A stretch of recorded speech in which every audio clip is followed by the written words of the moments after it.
It's official. The Houston Texans are out on Lamar Jackson. And Cody and I discuss how the Houston Texans can adapt the swarm method of playing defense under DeMeco Ryans. And to tie it all in, we want to develop a great team here that we can deliver wins to the city of Houston. We want to deliver a championship here to the city of Houston, and that's what it'll be about. You are Locked On Texans, your daily Houston Texans podcast. Part of the Locked On Podcast Network, your team every day.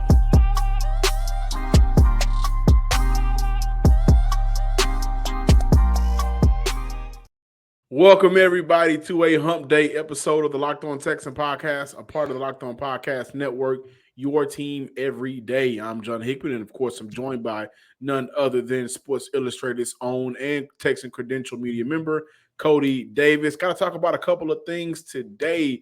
The Houston Texans officially out on Lamar Jackson. Of course, we will get to how the Texans can adapt the swarm defense.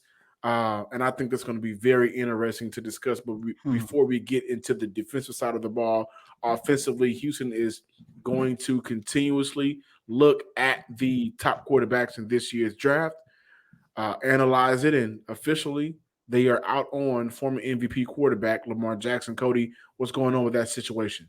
Yeah, and that news came from a friend on the show that we really haven't had on the show in the last couple of months, but we're going to get him back. Yeah, we got to get him back on. Mr. Aaron Wilson, you guys know him, one of the best beat reporters covering not just the Houston Texans, but the NFL. But Aaron Wilson did report on yesterday that the Houston Texans are not expected to go after Lamar Jackson. John, of course, we talked about this on yesterday's show, and I honestly do believe that if the Houston Texans are not going to at least kick the tires just to see what it's going to cost to get Lamar Jackson here to the city of Houston, I do believe that is a big mistake. Not just the fact that you were passing up on an opportunity to solidify yourself of getting a top-tier quarterback back inside NRG Stadium, but at the same time, you're also putting a rival of yours in the Indianapolis Colts, who, as of right now, unless something changes, they are at least flirting with the idea to see what it's going to take to get Lamar Jackson to Indianapolis. And John, I even talked about this on yesterday. I just don't want to see the Houston Texans pass up on an idea to get Jackson, and then next thing you know, you got a game plan for Jackson for 2 times a year because he is in your division, and we all know how good Lamar Jackson is. Once again, this is a quarterback at 26 years old. He has established a record by winning 46, 47 games, close to 50 games, close to 50 games, one of the best records in the modern day Super Bowl era. This is a guy who has rushed for not one but 2 seasons of having over 1,000 yards on the ground, and we all know that we are expecting the Houston Texans under the stewardship of DeMeco Ryans to lean on the run heavily. You already got Damian Pierce, and of course, like I mentioned, we played with the idea of what a backfield would look like with him and Lamar Jackson. I think that would definitely, probably make the Houston Texans rushing attack unstoppable. But John, once again, man, I honestly believe that the Texans are doing themselves a disservice. However, I do understand it because at the end of the day, you bring in Lamar Jackson. Yes, that's going to eat up your salary cap. And you just paid Larry Tunsil as well. But, and I also believe that the Texans are trying to put themselves on a trajectory that we're seeing other teams do. You get you a young, promising quarterback, and if he shows some type of promising potential, build around him for the next 3 to 4 years and see if you can make the run to the big game or possibly win it. That's what we've seen in the likes of Kansas City. That's what we've seen in the likes of the Cincinnati Bengals, the Philadelphia Eagles. It's very important for the Texans to try to build around a quarterback that's on a rookie deal, other than getting a quarterback who is going to cost a pretty penny. Yeah, absolutely. And I agree with everything you said, Cody. I do want to go back to the Colts. Jim Irsay did mention that the money is not a problem. He doesn't necessarily like the draft compensation that he'd have to give up, but ultimately, overall, just like the rest of the owners right now that have an opportunity, like Atlanta, like Washington. That's what I don't understand. Who doesn't have as talented of a quarterback room that they haven't had one since RG3's rookie season, if you ask me. Well, they had Kirk Cousins for a couple of seasons. Took him to the playoffs once, but it wasn't RG3 in his rookie season. To get back to it, Lamar Jackson would immediately be an upgrade in Washington, Atlanta, Indy. But right now, Jim Irsay, I think, speaks for the rest of the owners in the league for the most part, and he doesn't believe in fully guaranteed contracts. And I think that's been the biggest issue for Lamar Jackson, on top of missing, I think, between 10 to 12 games in the past 2 seasons and not being able to kind of finish out the last couple of seasons. However, we've seen his worth with and without the Ravens and how good they are when I'm on the field and how they're not necessarily as good with him off the field. But to go back to the point, looking at the Houston Texans, absolutely, this is an issue that I personally have. He would make this team exponentially better. Mm-hmm. He would also still allow this team an opportunity to build through the draft with great young pieces. But I can't sit here and say to myself, because I've been an advocate of getting a quarterback on a rookie deal and spending money in other places to allow that quarterback to flourish, like we've seen, like you mentioned, the Patrick Mahomes, the Joe Burrows, what the Arizona Cardinals was aiming to do. We saw the Chargers attempt to do when they brought in Khalil Mack and try to put something on their defense together around Justin Herbert. I get it. And when you look at what Houston has to do moving forward, ideally they got to, re-sign Shaq Mason. Look at Titus Howard. Some of the guys that they brought in on 1-year deals, my expectation behind that is, we want to bring some of those guys back in the future when we have more money to use in our salary cap situation. If you take money out of it, for anybody to say that Lamar Jackson isn't a top 5 quarterback, I think that you're not watching the game of football. Honestly, when he is healthy, he is he's the second most talented quarterback in the NFL when he's healthy. No question. That's the main reason why he won an MVP. And when he is healthy and the pieces around him are healthy, then you can see his full worth to a team on the offensive side of the ball. And he's also a guy that I believe can help create a winning culture, because all he does is win, no matter what, given the circumstances that he's been under. I think he is an option that Houston should have looked at. I am disappointed in Houston if they did not go through all of the scenarios that would have allowed them to bring in Lamar Jackson and not give up that number 2 overall pick, possibly the number 12 overall. I just didn't exhaust the options that they have. Yeah. But at the end of the day, this is a business, and it was a business decision. It makes more sense in terms of financially to be able to get a rookie quarterback who, within the next 4 years, you're going to have to pay, maybe $7 million, $8 to $10 million per year, since they're picking at number 2 overall. And the rest of the money that you'd have under your salary cap could be used to do what? Upgrade the wide receiver room. Continuously retain some of the guys that's worth it. Upgrade and re-sign your right guard and right tackle now, right? Prepare for money for the future. And I understand that point. However, I still believe that Lamar Jackson would make the Houston Texans an immediate contender in the NFL. The tournament is heating up, and there's no better place to get in on the action than FanDuel, America's #1 sports book. Right now, FanDuel is giving new customers a no-sweat first bet up to $1,000. That's $1,000 back in bonus bets if your first bet doesn't win. Just go to FanDuel.com/locked-on and sign up today to claim your no-sweat first bet. Then you can wager on everything from the money line to point spreads to which team will be cutting down the net, all on a safe, secure, and super easy to use app. Don't miss your shot. Don't miss your shot at your no-sweat first bet up to $1,000 when you join FanDuel today. Just go to FanDuel.com/locked-on to sign up. Make every moment more with FanDuel. Welcome back in, ladies and gentlemen, to this Wednesday installment of Locked On Texans. And over the last couple of days, over the last couple of weeks, we've been talking a lot about the offense, especially who's going to be under center for the Houston Texans in 2023. However, I think we all can agree, especially with the hiring of DeMeco Ryans, that the Houston Texans defense is going to get 10 times better. As a matter of fact, Aaron Wilson reported on yesterday that Rams coach Sean McVay said the best thing about DeMeco Ryans being hired to the Houston Texans is the fact that he no longer has to worry about playing against his defense that much anymore. And that's saying a lot because DeMeco Ryans did have, if not one of the best defensive team in San Francisco over the last couple of seasons. And John, when you take a look at how bad the Houston Texans defense has been, more so last year, this is a defense that gave up 24.5 points per game. Of course, as I talk about a lot here on this show,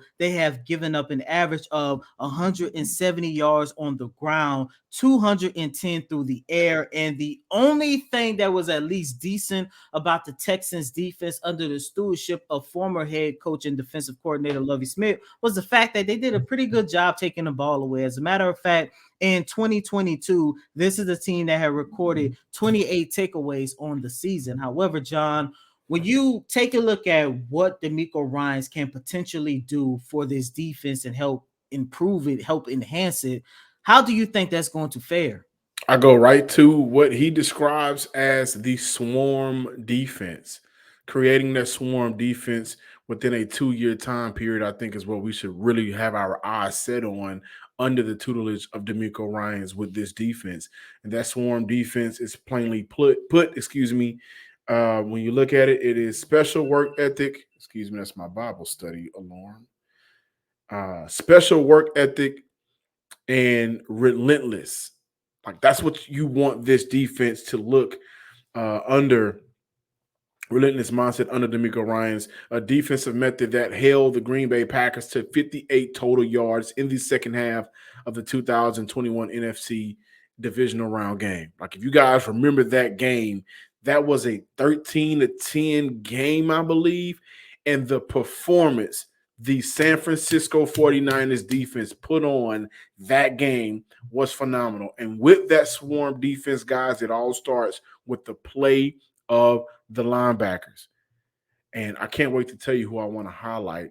But the linebackers for the swarm defense, they got to do a couple of things. First and foremost, they have to play fast and be able to cover sideline to sideline. When you look at what Fred Warner was able to do and develop under DeMeco Ryans, being able to drop back in coverage. We look at Dre Greenlaw, Aziz Sayer, if I'm butchering his name, forgive me. But those three linebackers were able to cover across the field. And so when I look at the linebackers that Houston currently have under their roster, I look at Denzel Perriman and Corey Littleton, as the two offseason signings for linebacker. I'm very intrigued as to what Corey Littleton can be for this team.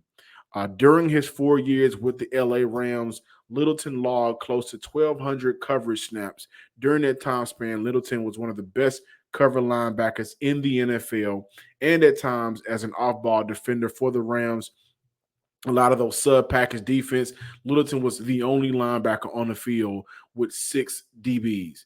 That speaks to his ability to be able to cover. I think that's important for this defense. When you look at a linebacker group that can cover, that allows you to be able to get pressure up front. And by the way, when Littleton is healthy, he plays fast, and which is a point of emphasis for this defense under Ryans. After the linebackers, the front four is the next point of emphasis for this team. And right now, I believe they still need an upgrade at the edge position because the speed and ability to cover from the linebackers allows that front four under DeMeco Ryans to be stellar. You also had Bosa. You also had Samson Ebukam.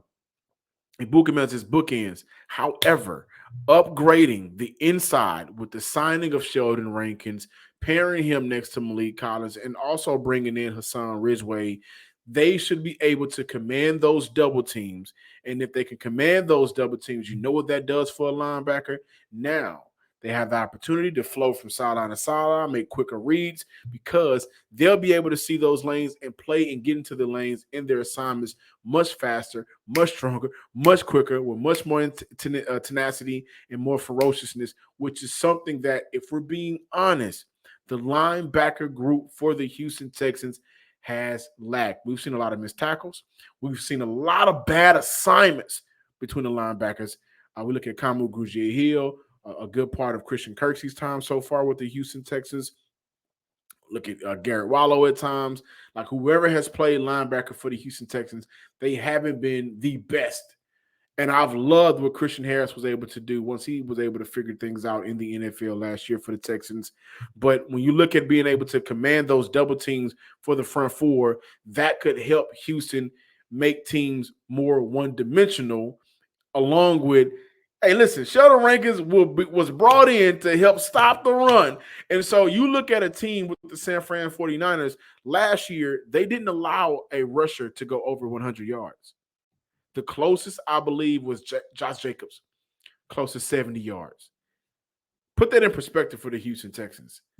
The Chicago Bears' number one running back went out last season. Mm-hmm. Khalil Herbert was able to step in, and I think he rushed for nearly 200 yards. Those are some of the things when you look at a swarm defense, which is what he describes his defense as. That's number two, like being able to cover sideline to sideline and eliminating some of the things that offenses like to do in modern football with getting the ball out quicker. Now you look at controlling and stopping the run. This will help opposing offensive teams, become one-dimensional. And again, I think they still need to get some help at the edge position, which I believe that they will address in the draft. And I also believe that Houston is playing a game to waiting until after the draft and then assessing who's available on the market and bringing in a free agent edge rusher. There's still a couple of good guys out there, Yannick Ngakoue, to say a few names. There's some talent out there. I still believe that they're just waiting to figure out their next guy, alongside of John Gennard, alongside of Jerry Hughes, who I think could still be a great pairing for the Houston Texans. And when I look at the safety position, just simple, being able to disguise your coverages. So it was important for D'Amico Ryans to get a Jimmy Ward over from San Fran, who I don't believe will be limited to playing safety. We will see him play some nickel, I believe so. And D'Amico Ryans kind of talked about that, like, you're good at that. And so we're going to have you in positions where you can succeed and be good and thrive in what you're great at. But giving Houston the opportunity to mix up coverages will help the linebackers be able to cover sideline, and then you see the front four.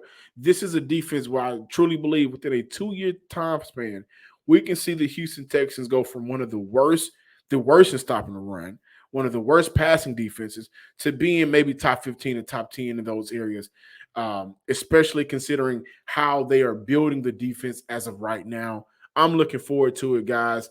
I think the linebacker group is going to be super important, and I'm going to say this. I want to see Christian Harris play middle linebacker. I don't want to see him play outside linebacker. I think his ability to be fast, to be a former DB, so he can cover, he can drop back in coverage as a linebacker. He has some strength. He plays with tenacity. I think him playing at the middle linebacker will allow the rest of this defense to shape out. That's just my opinion. And I'm intrigued to see how the linebacker battle will turn out after camp.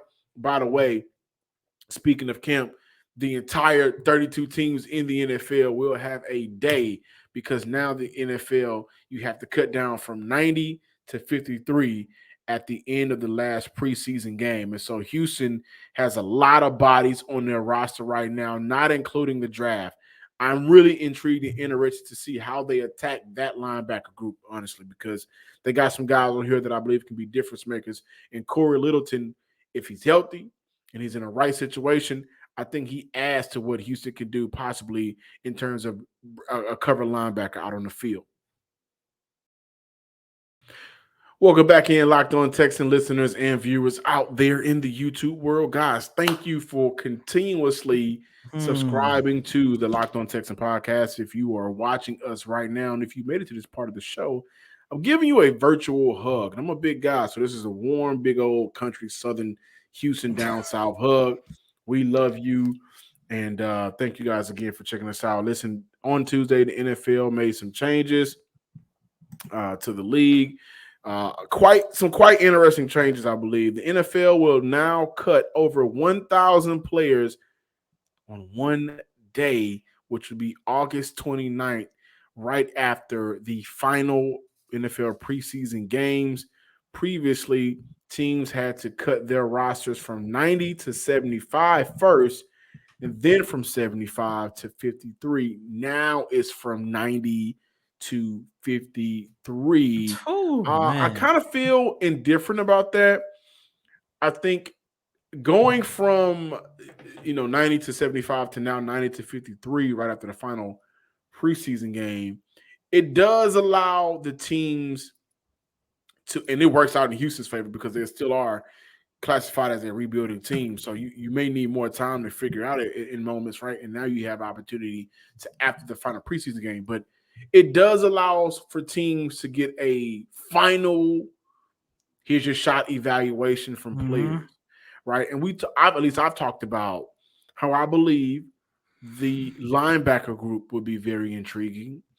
I believe that for Houston, they're going to have an opportunity to have an interesting wide receiver battle and defensive line battle because Thomas Booker, he may be a Caserio pick, but you got to look at him as a guy that could be on the line. I think that Thomas Booker, looking at how Houston upgraded the interior defensive line, maybe they can use him on the edge, but I'll get into that later. But you look at Roy Lopez, you look at some of these guys that were here 2 or 3 years before D'Amico Ryans got to Houston, and you may say to yourself, I don't know about you because you wasn't around.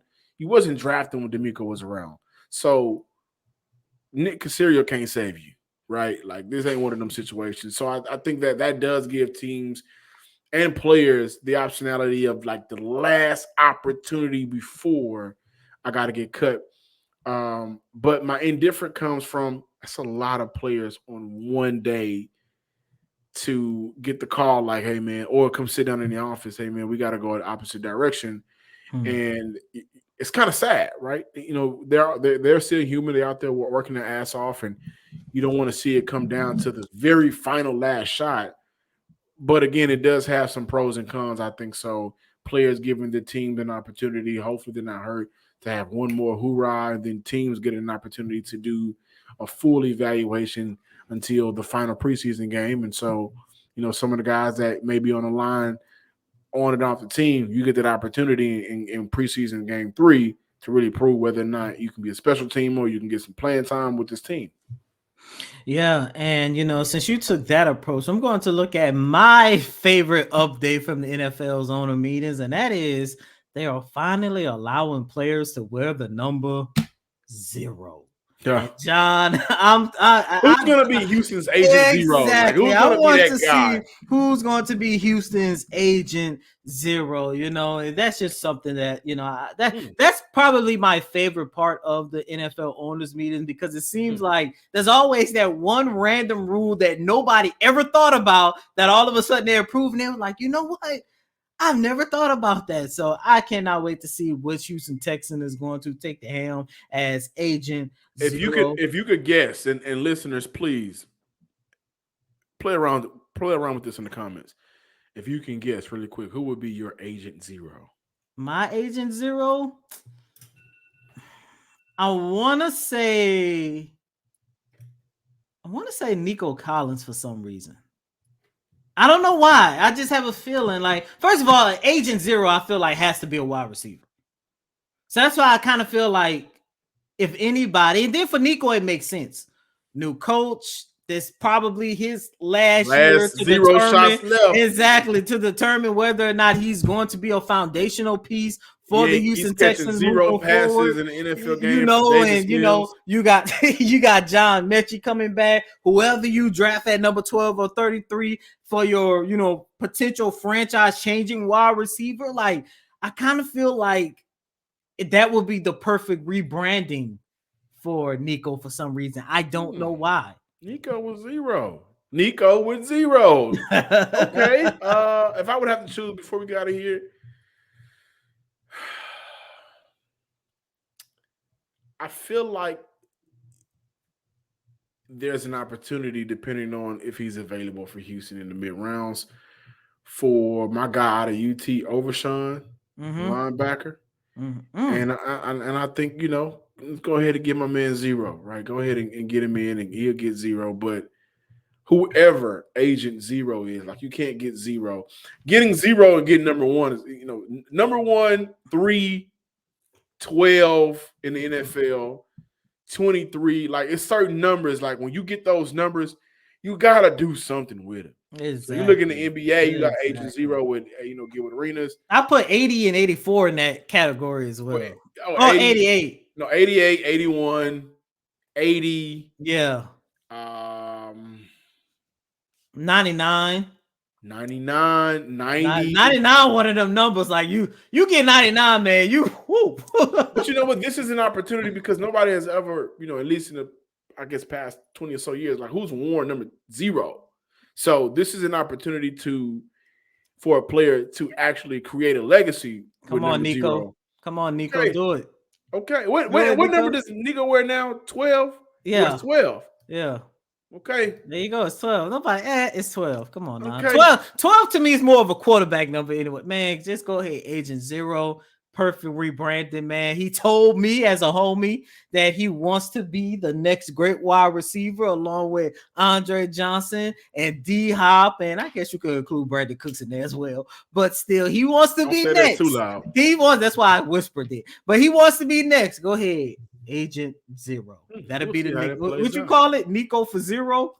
0 to Nico. I don't know what I said. I was just freestyling. There you go. But thank you guys for checking out today's episode of the Locked On Texan podcast. Be sure to follow us on Twitter at Locked On Texans. And as always, continue to subscribe to the Locked On Texan podcast on YouTube under the name Locked On Texans, and give me a follow at John_Hickman12. And as always, I'm your host, Cody M. Davis. Please remember to follow me on Twitter at CodyDavis_24. Once again, that's Cody, COTYDAVI, yes, _24. Oh my God, I really do think that we are officially a month away from the NFL draft. Man, super, super, super excited about it. Until next time, ladies and gentlemen, peace.